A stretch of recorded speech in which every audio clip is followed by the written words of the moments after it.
Imagine waking up tomorrow and finding out that the money in your wallet is worthless. Not one bill could buy bread. Not one coin could buy water. Not even a single peso, dollar, or euro could keep your lights on. So what would you do? Would you trade your shoes for rice? Would you offer your labor for a roof over your head?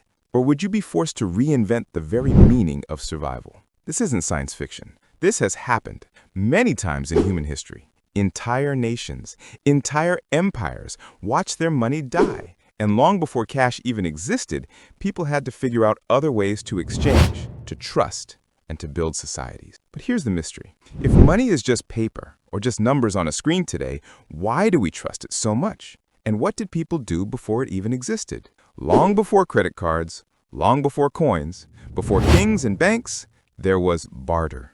You had wheat, I had fish. We swapped. Simple, right? Except it wasn't. What if I didn't want your wheat? What if you needed my fish next week, but it's spoiled tomorrow? What if I gave you 3 chickens, but you owed me a cow? That's called the double coincidence of wants problem. And it made barter clumsy, limited, and fragile. So, early humans invented something new. Proto-money. Things that everyone agreed had value, even if they weren't eaten, burned, or worn. In Mesopotamia, it was barley grain. On Pacific Islands, it was massive limestone rye stones, too heavy to move, but everyone knew who owned them. In West Africa, cowrie shells became tokens of trade. In North America, wampum beads recorded promises and debts. These things weren't money because they were shiny or rare. They were money because people trusted them. The moment trust cracked, the system collapsed. Money, from the very beginning, was never about gold or paper. It was about belief. Fast forward. Cities grow, markets buzz, armies march, empires rise. Barley and shells won't cut it anymore. Around 600 BCE, in a place called Lydia in modern-day Turkey, something revolutionary appeared. The first coins. Small, stamped pieces of metal. Electrum, part gold, part silver. This was genius. Coins were standardized, portable, easy to count. They spread like wildfire across the ancient world. And suddenly, governments discovered something new. Power. They could pay soldiers, ensuring loyalty. They could collect taxes, fueling expansion. They could mint their authority, literally stamping their faces onto coins. But with power came temptation. Rulers realized they could cheat, shave the coins, dilute the metals, stretch their wealth by watering down everyone else's. Rome made this an art form. Their silver coins started pure, but century after century, emperors mixed in cheaper metals until the coins were practically worthless. And when trust collapsed, prices soared. Armies deserted. Provinces rebelled. The empire itself crumbled. The lesson was clear. When money loses credibility, civilizations tremble. Now let's jump to a modern nightmare. Germany, 1923. The Weimar Republic. Crushed by war reparations, the government printed marks endlessly. At first, people cheered. There was more money in their pockets. But soon, something terrifying happened. Prices didn't just rise, they exploded. A loaf of bread cost a few marks, then thousands, then millions. Workers were paid twice a day because by evening, their wages were worthless.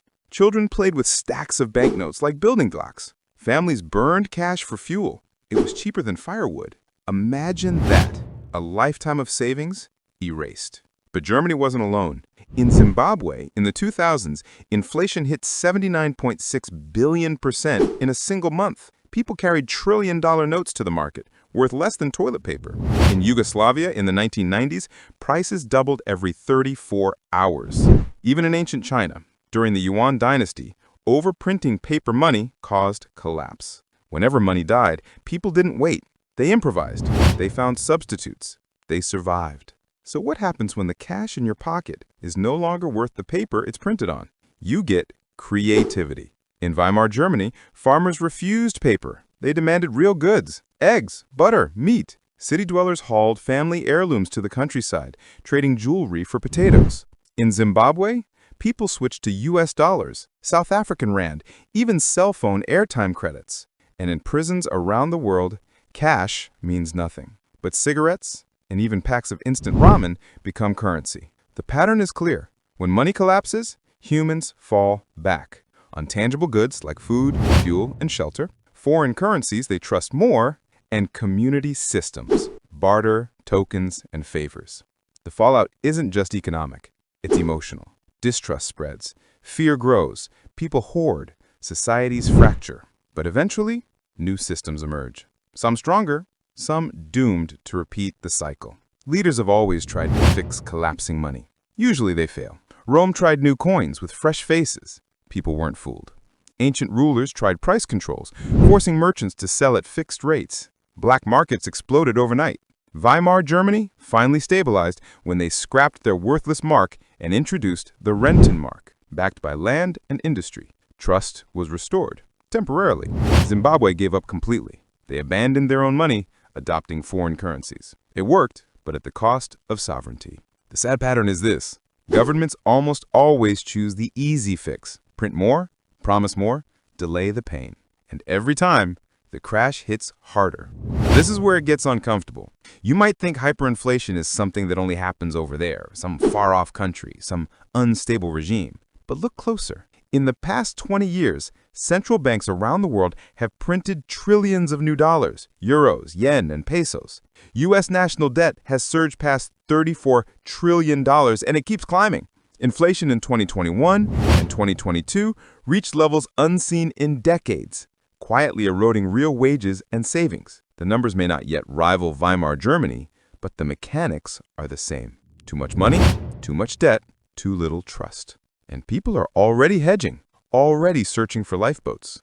Cryptocurrencies like Bitcoin call themselves digital gold. In unstable countries, foreign dollars dominate. Even in stable economies, people turn to farmland, silver, and commodities. History whispers, when money dies, it doesn't die slowly, it dies suddenly. Trust erodes quietly, then collapses all at once. So what can we learn from this long, painful cycle? Takeaway 1, money is trust. Shells, coins, paper, or pixels. It only works because we believe it works. Without belief, it's nothing. Takeaway 2, collapse forces creativity. From farmers demanding butter to prisoners trading ramen, when official money fails, unofficial systems bloom overnight. Humans adapt. Always. Takeaway 3, the patterns repeat. Debasement, overprinting, loss of trust. Every empire that ignored these warnings paid the price. And today, the signs are flashing again. So here's the question. If money, as you know it, died tomorrow, what would you rely on? Your bank balance? Or the skills, resources, and communities you've built around you? Because history isn't a straight line. It loops, again and again, testing each generation. If this story opened your eyes, subscribe for more deep dives into money, history, and power. And leave a comment. What would you use as currency if cash vanished tomorrow? Because one day, that question may not be hypothetical.